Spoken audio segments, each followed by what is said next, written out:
सहनाववतु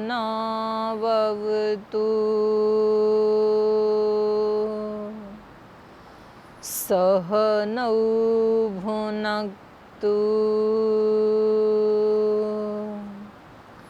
सह वीर्यं करवावहै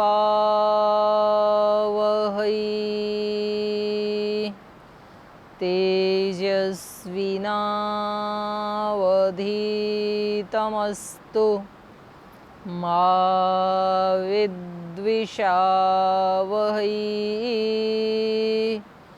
ॐ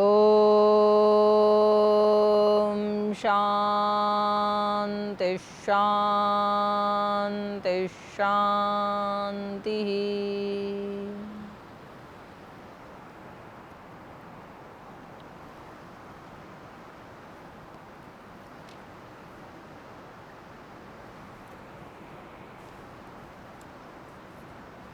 तो पिछले एपिसोड में, पिछली कक्षा में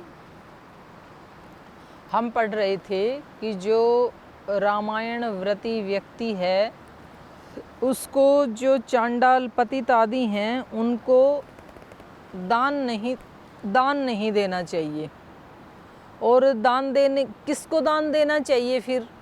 तो वहाँ दान देने का प्रसंग चल रहा है, जो रामायण की विधि चल रही थी। रामायण शुरू कब करें, कैसे करें, उसको करते समय मन स्थिति कैसी हो, घर आदि पवित्र हों, वस्त्र आदि पवित्र हों, स्वस्ति वाचन करें, होम करें अर्थात यज्ञ करें, हवन करें, और जब वो पूरा अनुष्ठान पूरा हो जाए तो ज़रूर कुछ दान दें। तो दान किसको दें? तो यहाँ इन्होंने बताया था कि जो वेदज्ञ जो विद्वान हैं उनको देना चाहिए। ये वेद विदुषे गाम दद्यात स दक्षिणाम, दक्षिणा सहित जो वेद को जानने वाले हैं, वेद में जो विद्वान हैं उनको दक्षिणा सहित गो आदि देना चाहिए। रामायण की पुस्तक भी उनको दान में देनी चाहिए, और वस्त्र अलंकरण आदि ये सब भी उनको देने चाहिए।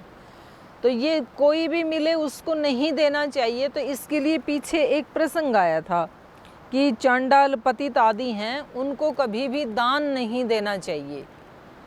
तो ये इनका, रीता जी का प्रश्न था कि पीछे हमने पढ़ा जो उतंग और कलिक नाम का जो व्याध है उनकी कथा हमने सुनी। तो जो कलिक नाम का जो व्याध है, जो डकैत है, तो वो तो उनकी हत्या करने के ऊपर आया हुआ था, और उन्होंने उनको सौम्य कह करके पुकारा। और यहाँ हमने ऊपर के श्लोकों में पढ़ा कि ये जो ऐसे ऐसे चांडाल पतित हैं उनको वांग मात्रेण अपि न अर्चयेत, वाणी मात्र से भी उनका सम्मान ना करें। उनको वस्तु आदि देना, धन देना, वस्त्र अलंकार आदि देना, ये तो बहुत दूर की बात है। वाणी से भी उनका सम्मान नहीं करना चाहिए। तो इनका प्रश्न ये है कि वहाँ तो वो उनको सौम्य कह रहे थे, उनका सम्मान कर रहे थे, और यहाँ हम कह रहे हैं कि उनका सम्मान नहीं करना चाहिए। तो ये दोनों बिल्कुल अलग प्रसंग हैं। वहाँ का जो प्रसंग था कि जब कोई शठ व्यक्ति हमारे सामने आ गया तो अब हमें क्या करना है? अब हमारा सबसे पहला धर्म ये है कि हम कोशिश करें उसकी शठता का नाश हो। तो हम कुछ ऐसा उपाय करें, उसको हम प्रेरणा देने की कोशिश करें। क्योंकि जब हमें ये पता लग रहा है कि अब ये व्यक्ति मुझे मारने ही वाला है, वहाँ की जो स्थिति थी वो ये थी कि उसका एक पैर उसकी छाती पे रखा हुआ है, गर्दन को उसने पकड़ रखा है, एक हाथ में तलवार है। ये व्यक्ति कुछ भी नहीं कर सकता है, इसके पास केवल ज्ञान का हथियार है। तो जब आपत धर्म आ गए, जब मौत सामने है, तो व्यक्ति को कौन सा हथियार प्रयोग करना चाहिए? जो उसके पास है, जो भी है। यदि उसके पास अस्त्र शस्त्र है तो उसका करना चाहिए। क्योंकि अभी क्या है, सबसे प्रमुख क्या है?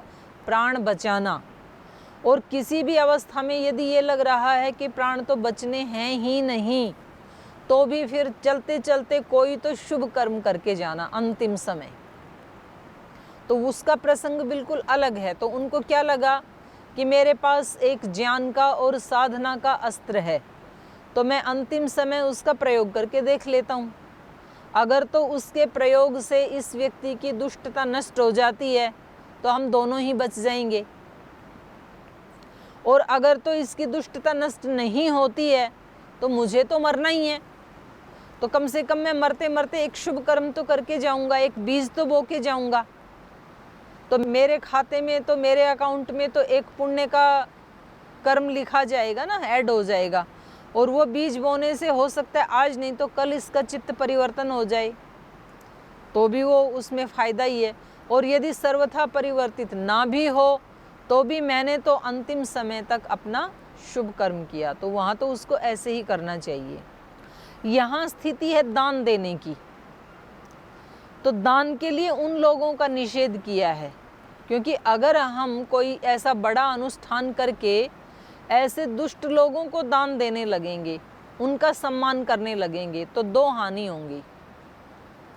एक तो जो श्रेष्ठ आचरण करने वाले जो लोग हैं, वेद आदि को जानने, वेदवित्त हैं, तो उनकी वेद में श्रद्धा ही नहीं बनेगी। और जो बिल्कुल दुष्ट आचरण करने वाले हैं वो दुष्ट आचरण में और ज़्यादा आगे बढ़ जाएंगे। और जो वेद आदि का अध्ययन करने वाले, तपस्या करने वाले लोग हैं, उनको प्रेरणा नहीं मिलेगी तो हो सकता है कि वो और डाउन आ जाएंगे कि हमारी कोई पूछ तो है ही नहीं, तो हम किसके लिए करें।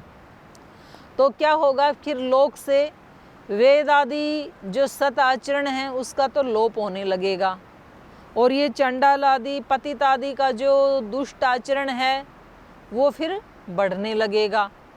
तो इसलिए अनुष्ठान आदि करने के बाद दान किसको देना चाहिए वो यहाँ पर प्रसंग है। ओम दीदी प्रणाम। दीदी, अभी पिछले अध्याय में हम लोगों ने पढ़ा कि कलिंग नाम का जो व्याध था, उसने चोरी के लिए वो आया था मंदिर पे, लेकिन जो उतंग नाम के ऋषि थे वो वहाँ पे बैठे थे, तो उनको बाधक समझ के कि चोरी में बाधक है, उसके लिए उन्होंने मारने की कोशिश की, मारना चाहता था। तो फिर उन्होंने उनको सौम्य और बहुत सारे अच्छे अच्छे शब्दों से उसको मतलब संबोधित किया। तो इस तरह से उसका हृदय परिवर्तन हो गया उनके, कि मतलब मैं उनको मारना चाह रहा हूँ फिर भी वो मेरे से इतने अच्छे से बात कर रहे हैं। लेकिन आगे के अध्याय में ये बोला गया है कि जो ये नास्तिक लोग हो, धार्मिक हो, इन लोगों को जो चुगल हो, हाँ चांडाल हो, इन लोगों को मतलब वाणी मात्र से भी आदर नहीं देना चाहिए जी। तो अगर हम ऐसा करेंगे तो फिर इनका कल्याण कैसे होगा? अगर हम इनको आदर नहीं देंगे तो फिर इनका कल्याण कैसे होगा? हाँ, क्योंकि वाणी से भी यदि हम उनका गुणगान करेंगे तो वो तो बढ़ जाएंगे ना। फिर वो कहेंगे देखो फला व्यक्ति ने भी हमारा सम्मान किया। अगर उनके पास मोबाइल होगा तो मोबाइल में रिकॉर्डिंग करेंगे कि देखो हम स्वामी जी के पास गए थे और स्वामी जी ने हमारे बारे में कितने अच्छे अच्छे शब्द कहे। तो वो तो अपने आप को पूरा वो मानेंगे ना, हीरो मानने लगेंगे।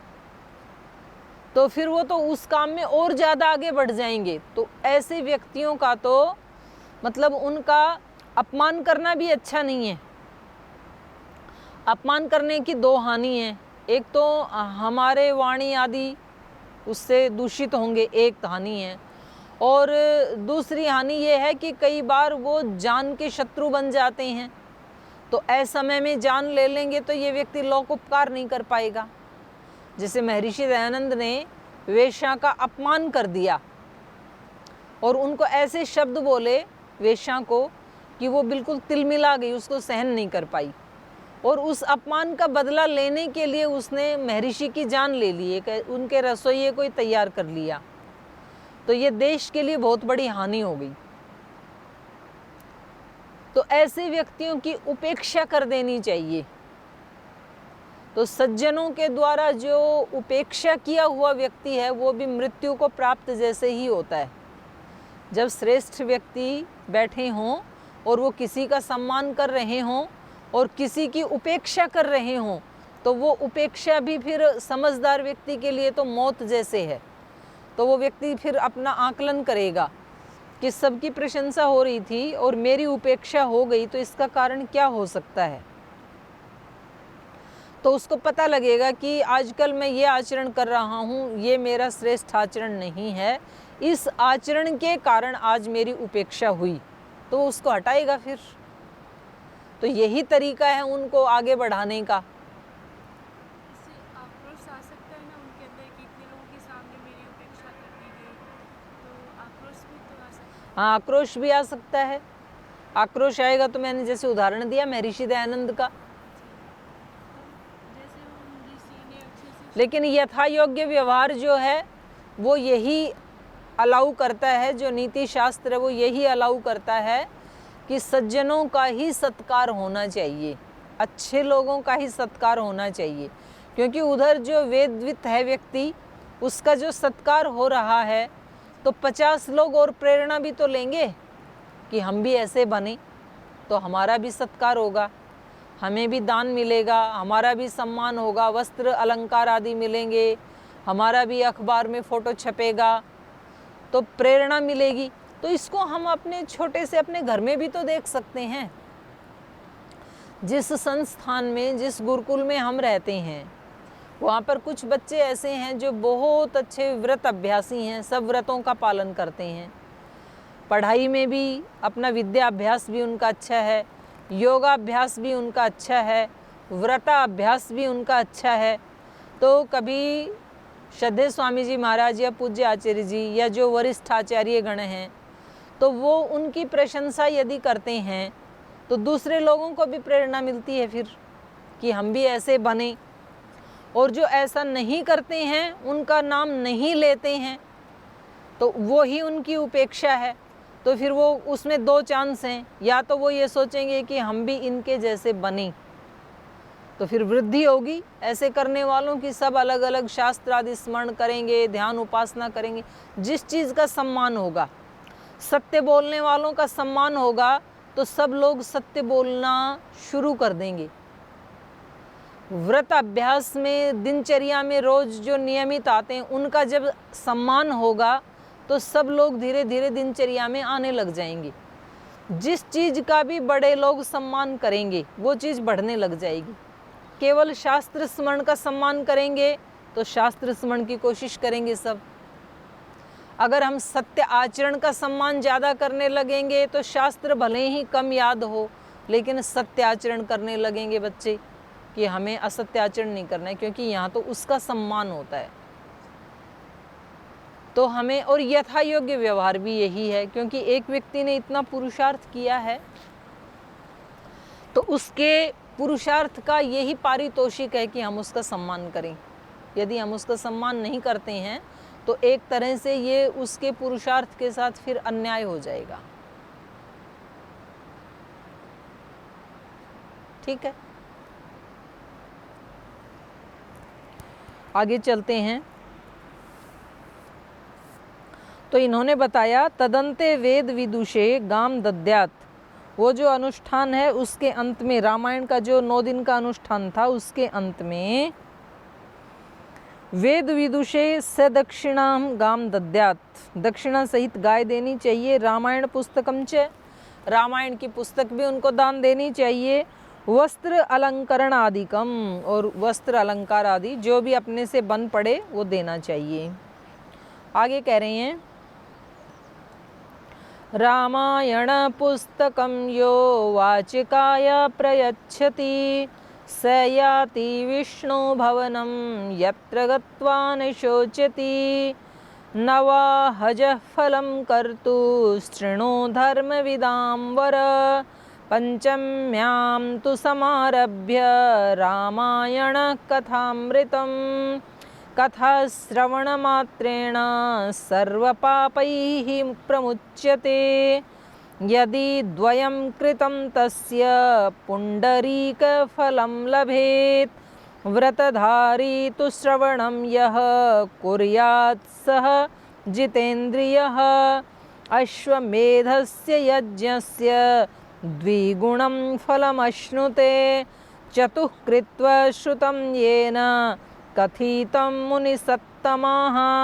स लभेत् परमं पुण्यम् अग्निष्टोमाष्टसम्भवम् पञ्चकृत्वो व्रतम् इदं कृतं येन महात्मना अत्यग्निष्टोमजं पुण्यं द्विगुणं प्राप्नुयान्नरः एवं व्रतं च षड्वारं कुर्यात् यस्तु समाहितः अग्निष्टोमस्य यज्ञस्य फलष्टगुणं लभेत् नारी वा पुरुषः कुर्याद् अष्टकृत्वो मुनीश्वर नरमेधस्य यज्ञस्य फलं पञ्चगुणं लभेत् नरो वाप्यथ नारी वा नववारं समाचरेत् गोमेधस्सवजं पुण्यं स लभेत् त्रिगुणं नरः। तो यहाँ ये बताया जा रहा है कि रामायण का ये अनुष्ठान कितनी बार करना चाहिए और कितनी बार करने से क्या फल मिलता है, उसकी यहाँ पर चर्चा की जा रही है। रामायण पुस्तकम यो वाचकाय प्रयच्छति, कह रहे रामायण की पुस्तक जो वाचकाय, जो रामायण को पढ़ के सुनाएगा आगे, ऐसे व्यक्ति को जो दी जाती है। एक तो होता है किसी को रामायण की पुस्तक दी और उसने ले जाके अपनी अलमारी में बंद कर दी, तो ख़त्म वहाँ पर रामायण की कथा। और कुछ ऐसे हैं कि जिनको दी तो उन्होंने यहाँ सुना, फिर वो भी आगे सुनाते हैं।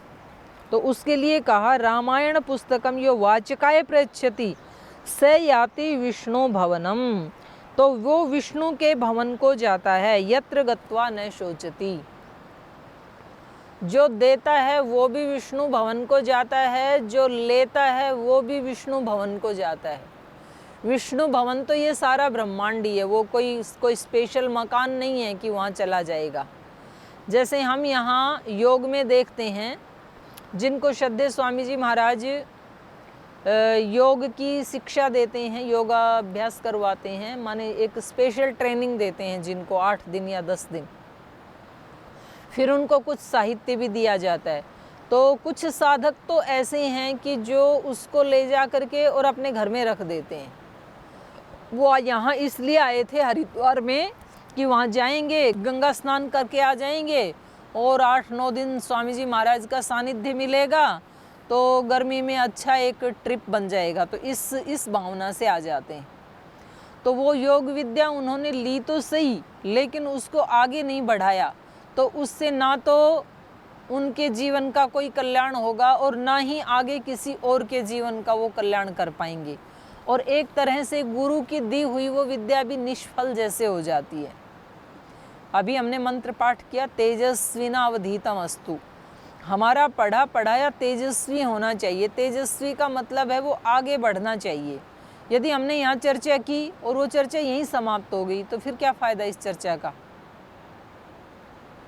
तो ऐसे ही ये जो रामायण की कथा है, ये जो सुनता है और सुनाता है, और जो अनुष्ठान करने वाला व्यक्ति किसी को ये पुस्तक भेंट देता है, तो एक ऐसे व्यक्ति को यदि दें जो आगे उसको आगे चलाएगा, सिलसिले को सुनाएगा किसी को, भले ही अपने घर में ही उसको सुनना सुनाना जारी रखें, कोई और ना मिले तो ज़रूरी नहीं है सब कथावाचक ही बनेंगे।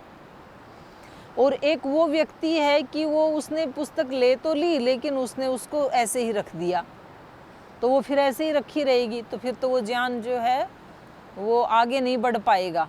और जो उसको आगे बढ़ाएगा स याति विष्णु भवनम, तो वो बार बार उसको पढ़ेगा, तो ये जो सारे ब्रह्मांड में उस परमात्मा का जो अस्तित्व है उसको वो जान जाएगा, फिर वो उसकी अनुभूति में आएगा। और वहाँ तत्र गत्वा न शोचति, उसको प्राप्त करने के बाद वो शोक से तर जाएगा, फिर वो शोक में नहीं रहेगा। क्योंकि मनुष्य जीवन का जो सबसे बड़ा लक्ष्य है वो है शोक को तरना और शांति को प्राप्त करना।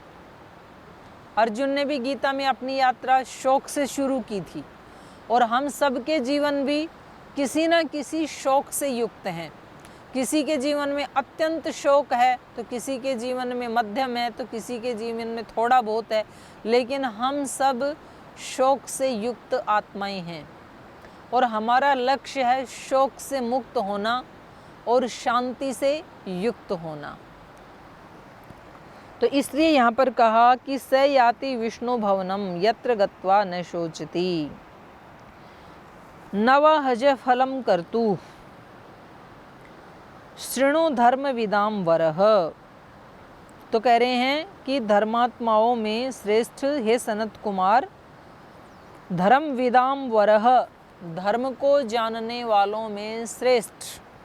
तो यहाँ ये कथा नारद जी सुना रहे हैं, सनत कुमार को सुना रहे हैं। तो सनत कुमार जी के लिए यहाँ पर संबोधन किया है धर्म विदाम वर शृणु, हे धर्म को जानने वालों में श्रेष्ठ सनत कुमार, शृणु नवहज फलम कर्तुहु। रामायण का नवाह, नवाह माने 9 दिन, नवाह कथा सुनने से जो फल कर्तुहु, इस कर्ता को, इस यजमान को जो प्राप्त होता है उसे मैं सुनाता हूँ, उसे सुनो। पंचम्याम तो समारभ्य, 3 मास पहले बता दिए थे, चैत्र मास, माघ मास और तीसरा मार्गशीर्ष और कार्तिक मास, चैत्र मास, कार्तिक मास, माघ मास। तो इनमें शुक्ल पक्ष की पंचमी को इस कथा का प्रारंभ करना चाहिए, इन 3 मास में से। पंचम्याम तो समारभ्य रामायण कथामृतम, रामायण रूपी जो कथामृत है, पंचमी तिथि को प्रारंभ करना चाहिए। कथा श्रवण मात्रेण सर्व पापैः प्रमुच्यते, और 9 दिन की इस कथा को सुनने मात्र से सब प्रकार के पापों से वो व्यक्ति छूट जाता है, छूट सकता है। 9 दिन तो बहुत बड़े हैं, परीक्षित को तो 7 दिन में ही वो सब पापों से छूट गया था जब उन्होंने भागवत की कथा सुनी थी। 7 दिन भी बड़े हैं, किसी व्यक्ति को तो एक क्षण भर में भी जान हो जाता है।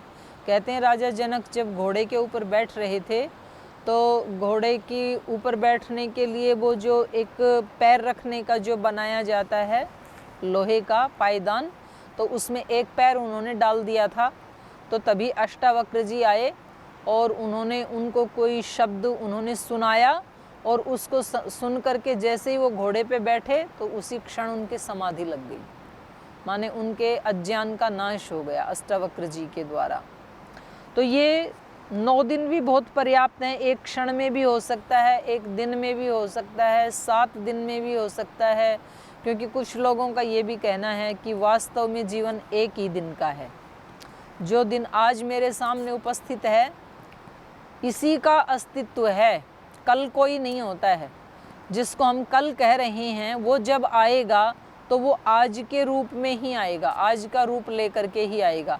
कल का रूप धारण करके आज तक कभी कोई अस्तित्व वाली चीज़ नहीं मिली, और जो बीत गया कल उसका भी अस्तित्व नहीं है। हम व्यवहार के लिए ऐसे कल्पना कर लेते हैं कि मैंने कल ये किया, लेकिन अस्तित्व नहीं है उसका। अस्तित्व हमेशा आज का ही होता है, वर्तमान का ही होता है। इसलिए प्रत्येक मनुष्य का जीवन कितना है अगर कोई पूछे तो एक ही दिन का है, क्योंकि आज का ही अस्तित्व है, एक दिन का ही अस्तित्व है।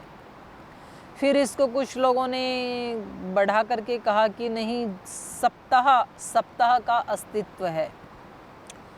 तो इसलिए राजा परीक्षित को 7 दिन का समय दिया फिर ऋषि ने कि आप 7 दिन में एक क्षण भी ऐसा मत बिताओ जब आप भगवत कथा से विमुख हो जाओ।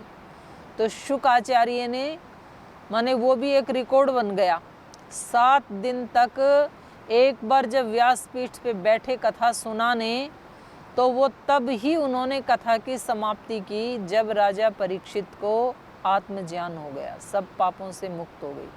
तो ऐसा आचार्य मिलना भी दुर्लभ है और ऐसा शिष्य मिलना भी दुर्लभ है कि एक बार जब किसी काम को शुरू किया तो तब ही उठे जब उसकी पूर्णाहुति को प्राप्त कर लिया। तो अगर इतना हमारे अंदर सामर्थ्य नहीं है तो कम से कम हम इतना संकल्प तो ले सकते हैं कि किसी अपने एक छोटे से दोष को पकड़ करके, और हम ये संकल्प लें, कोई चीज़ हमें कहीं भी समझ में आ गई, गीता पढ़ते हुए समझ में आ गई, रामायण पढ़ते हुए समझ में आ गई, या किसी संत महात्मा का उपदेश प्रवचन सुनते सुनते हमें समझ में आ गई कि ये जो इन्होंने बताया ये बिल्कुल सही बताया है और मेरे अंदर तो ये दोष है और मुझे इसको हटाना चाहिए इनकी सहायता लेकर के, तो फिर हमें अगर इतना हमारे अंदर दृढ़ता नहीं है कि अब तो आसन से तभी उठूँगा, अन्न जल तब ग्रहण करूँगा जब ये दोष हट जाएगा। एक तो ये भी दृढ़ता हो सकती है, जैसे परीक्षित की दृढ़ता थी ये कि मौत को आने ही नहीं दूंगा, इस आसन से तब उठूँगा जब मौत के रहस्य को जान जाऊँगा। एक दृढ़ता महर्षि दयानंद की थी कि अब तो मैं जब तक सच्चा शिव मिल नहीं जाएगा, अगर ये पिंड शिवलिंग की ये पिंडी यदि सच्चा शिव नहीं है तो अब तो मैं तब ही दम लूँगा जब मैं सच्चे शिव को जान लूँगा। तो उसके लिए फिर कितने जंगलों की खाक छानी उन्होंने, कितने अपमान सहे, कितनी प्रतिकूलताओं को सहा, लेकिन लक्ष्य को नहीं छोड़ा। तो एक तो आदमी उठे ही नहीं वहाँ से, ऐसी दृढ़ता थी रामकृष्ण परमहंस में। तो वो जो काली माँ की मूर्ति थी, तो जब तक उसने दर्शन नहीं दे दिया, अभिव्यक्त नहीं हो गई वो, तो तब तक उसके चरणों में ऐसे सिर पटक पटक के मारते थे, सारा माथा लहूलुहान हो जाता था और फिर वो अचेत हो जाते थे। तो कुछ लोग उठा करके उनको पट्टी मरहम करते थे और फिर जैसे ही होश आता फिर वहीं पहुंच जाते थे, फिर वो वैसे ही करते थे। तो एक तो इतना ऊंचा अभिप्सा किसी साधक में होती है, और फिर मध्यम स्तर की ये है कि चलो भाई अब मैंने ये सोच लिया, ये बात मेरी समझ में आ गई, अब ये दोष मेरे जीवन में नहीं रहेगा। तो इसके लिए चाहे मुझे 8 दिन लगें, 10 दिन लगें, 1 महीना लगे, 2 महीने लगें, 6 महीने लगें, 1 साल लगे, पर मैं इसको हटा के मानूंगा। फिर बहुत ज़्यादा लिबर्टी देने से तो फिर वो आदमी जो है ना, वो उसका फिर हैबिचुअल हो जाता है। इसलिए अपनी शक्ति और अपनी सामर्थ्य के अनुसार कोई सीमा अवधि तो व्यक्ति को बांधनी चाहिए कि मैं इतने समय के बाद, मतलब इतने समय के बाद ये दोष मुझ में नहीं रहेगा, इतना तो होना ही चाहिए। तो ऐसे ही इन्होंने भी कहा, नवाजह फलम कर्तुम शृणुम धर्म विदाम वर पंचम्याम तु समारभ्य रामायण कथामृतम कथा श्रवण मात्रेण। उस कथा के श्रवण मात्र से, तो श्रवण मात्र ऐसे क्यों कहा? क्योंकि हमें ये लगता है श्रवण मात्र से क्या होगा, क्योंकि हमने तो श्रवण मात्र का उद्देश्य ये लेकर के हम बैठे हैं कि अभी तो केवल सुनना है, अभी वैसा करना थोड़ा ही है। तो हमारा लक्ष्य ही यही है कि केवल अभी हमें सुनना है। अगर हमारा लक्ष्य ये हो जाए कि नहीं सुनना नहीं, सुनने के साथ साथ जीना है हमें, तो तब तो फिर 9 ही दिन पर्याप्त हैं। फिर तो 9 दिन में भी सारे पापों से व्यक्ति छूट सकता है। तो देखो कितनी अच्छी बात है ये। तो इन्होंने कहा श्रवण मात्र से छूट सकता है। तो हमारा संकल्प क्या है उस पर डिपेंड करता है। और ये कह रहे हैं यदि द्वयम कृतम तस्य पुंडरीक फलम लभेत। यदि 2 बार ये कथा श्रवण कर ली जाए तो फिर श्रोता को पुंडरीक यज्ञ का फल मिलता है। पुंडरीक यज्ञ किया जाता है कमल के फूलों से। जो महर्षि वाल्मीकि ने सीता माता को जो 21 दिन का व्रत करवाया था कमल के फूलों से, एक विशेष पूजा जो करवाई थी, उसको कहते हैं पुंडरीक यज्ञ। यदि द्वयम कृतम तस्य पुंडरीक फलम लभेत व्रतधारी तु श्रवणम यह कुर्यात स जितेंद्रिय। और जो 2 बार इसका श्रवण करेगा तो इस यज्ञ का फल प्राप्त होगा। और व्रतधारी जो इसका व्रत करेगा कि मैं 2 बार सुनूं, तो वो स जितेंद्रिय, वो जितेंद्रिय हो जाएगा। अश्वमेधस्य यज्ञस्य द्विगुणम फलम अश्नुते। तो फिर वो अश्वमेध यज्ञ का जितना फल होता है उससे भी डबल फल को वो प्राप्त करता है। स लभेत परम पुण्यम अग्निष्टोमाष्ट संभवम। और कह रहे हैं कि जिसने 4 बार चतुःकृत्वा, 4 बार जिसने इस कथा को सुन लिया तो उसको 8 अग्निष्टोम, अग्निष्टोम भी एक बहुत बड़ा यज्ञ होता है। तो अगर किसी ने इसको 4 बार सुन लिया, माने डबल फल बता रहे हैं, तो उसको 8 बार अग्निष्टोम यज्ञ करने का फल प्राप्त होता है। तो श्रवण की बहुत बड़ी महिमा है। हमारे यहाँ शास्त्रों में जब किसी व्यक्ति की महत्ता को बताया जाता है तो उसके लिए दो शब्दों का ज़्यादा प्रयोग किया जाता है कि वो जो फला आचार्य हैं वो ब्रह्मनिष्ठ बहुश्रोत्रिय। बहुश्रोत्रिय मतलब बहुत सुना है उन्होंने, माने एक ही सत्य को बार बार, जैसे कहते हैं ना कि एक झूठ को बार बार कोई सुनाता रहे तो वो सत्य जैसे प्रतीत होने लगती है। तो ऐसे जो ज्ञानी लोग हैं उन्होंने एक सत्य को एक बार सुना, उसको जाना, उसके बाद वो बार बार उसी का ही कथन करते हैं, उसी का श्रवण करते हैं, उसी को जीवन में जीते हैं, बार बार उसी का अभ्यास करते हैं। तो इसलिए सांख्य दर्शन में भी एक सूत्र आता है, न सकृद श्रवणेन, एक बार सुनने मात्र से दोष नष्ट नहीं होते हैं, अनादि वासनाया बलवत्वात्, क्योंकि अनादिकाल से चली आ रही जो हमारी वासनाएं हैं वो बहुत बलवान है। तो बलवान पेड़ को काटने के लिए एक बार कुल्हाड़ा मारना पर्याप्त नहीं है, मारते ही रहना पड़ेगा बार बार जब तक कि वो कट ना जाए। तो ये शास्त्र वचन हमारे अज्ञान को काटने के लिए ऐसे ही कुल्हाड़े का काम करते हैं। तो शेष चर्चा हम अगले सत्र में इसको करेंगे। आज यहीं कक्षा को विराम देते हैं।